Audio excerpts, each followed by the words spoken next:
അദ്ദേഹം കൃത്യമായിട്ട് ഏതെങ്കിലും ഒരാൾ ചൂണ്ടി പറഞ്ഞിട്ടില്ല, ഒരു പ്രത്യേക സന്ദർഭം എടുത്തു പറഞ്ഞിട്ടില്ല.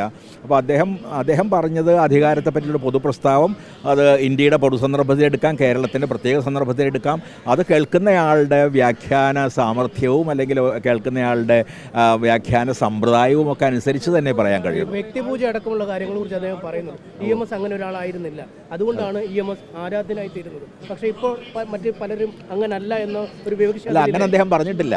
അദ്ദേഹം പറഞ്ഞത് EMS ആരാധ്യനായത് അദ്ദേഹം വ്യക്തിപൂജയിൽ വിശ്വസിച്ചിരുന്നില്ല എന്നുള്ളതുകൊണ്ട്. അപ്പം വ്യക്തിപൂജയ്ക്കെതിരായൊരു വിമർശനമുണ്ട്. അത് ഞങ്ങൾക്ക് എല്ലാ എഴുത്തുകാർക്കും മാത്രത്തിലുള്ളൊരു വിമർശനമുണ്ട്. കാരണം ഞാൻ തന്നെ സ്റ്റാലിനിസത്തെ പറ്റി ധാരാളം ലേഖനങ്ങളും കവിതകളും ഒക്കെ അതിനെതിരായിട്ട് എഴുതിയിട്ടുള്ള ഒരാളാണ്. അപ്പോൾ വ്യക്തിപൂജ കമ്മ്യൂണിസത്തിൻ്റെ സ്പിരിറ്റിന് എതിരാണെന്നുള്ള ഒരു വളരെ പ്രധാനപ്പെട്ട കാര്യം അദ്ദേഹം ഓർമ്മിപ്പിക്കുന്നു. അത് കേരളത്തിൻ്റെ സന്ദർഭത്തിൽ പ്രയുക്തമാണെന്ന് ചിലർക്ക് തോന്നുന്നുണ്ടാവാം, അല്ലെങ്കിൽ ഇന്ത്യയുടെ പൊതു സന്ദർഭത്തിൽ വളരെ പ്രധാനമാണെന്ന് തോന്നുന്നുണ്ടാവും. അങ്ങനെ പറയാൻ പറ്റുള്ളൂ.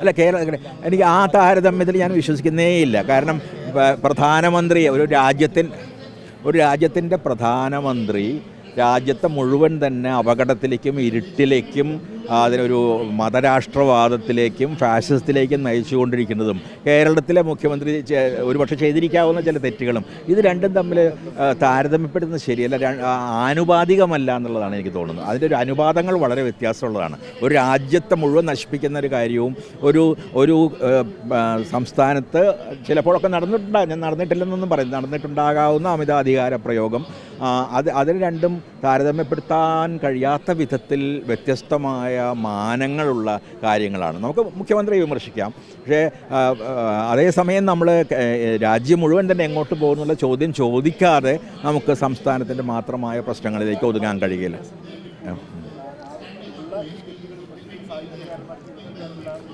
തീർച്ചയായിട്ടും തെറ്റുകളെ വിമർശിക്കണം. കാരണം ജനാധിപത്യത്തിൻ്റെ പ്രാഥമിക വ്യവസ്ഥകളിലൊന്ന് അതിനൊരു പ്രതിപക്ഷം ഉണ്ടാകുന്നത് അതുകൊണ്ടാണ്. അതിൽ പ്രതിപക്ഷം ഉണ്ടാകും.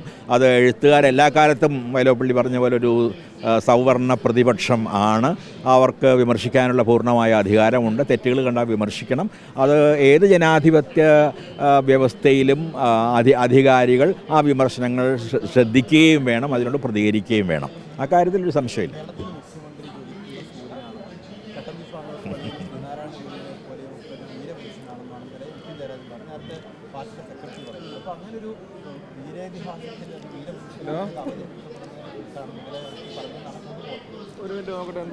അതിനെക്കുറിച്ച് എനിക്ക് വ്യക്തമായിട്ട് പറയാൻ പറ്റില്ല. പക്ഷേ എനിക്ക് പറയാൻ പറ്റും, അത്തരത്തിലുള്ള ഒരു ഫ്ലാറ്ററി അല്ലെ എന്താ പറയുക, മുഖസ്തുതി അത് കമ്മ്യൂണിസത്തിൻ്റെ പാരമ്പര്യത്തിനോ സംസ്കാരത്തിനോ യോജിച്ച ഒന്നല്ല എന്ന കാര്യത്തിൽ എനിക്ക് യാതൊരു തരത്തിലുള്ള സംശയമില്ല.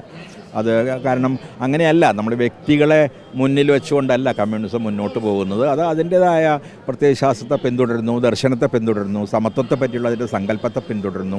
ആ രീതിയിലാണ് ഈ MT പറഞ്ഞതിൻ്റെയും സൂചന ഒരുപക്ഷെ അത് തന്നെയാണെന്നാണ് ഞാൻ വിചാരിക്കുന്നത്. അതുകൊണ്ട് ഒരു സംസ്ഥാനത്തിൻ്റെ മാത്രം പ്രശ്നമായി ചുരുക്കേണ്ട, കമ്മ്യൂണിസത്തിൻ്റെ ആഗോള കമ്മ്യൂണിസത്തിൻ്റെ പ്രശ്നമായിട്ടെടുക്കാം, ഇന്ത്യയുടെ പ്രശ്നമായിട്ടെടുക്കാം.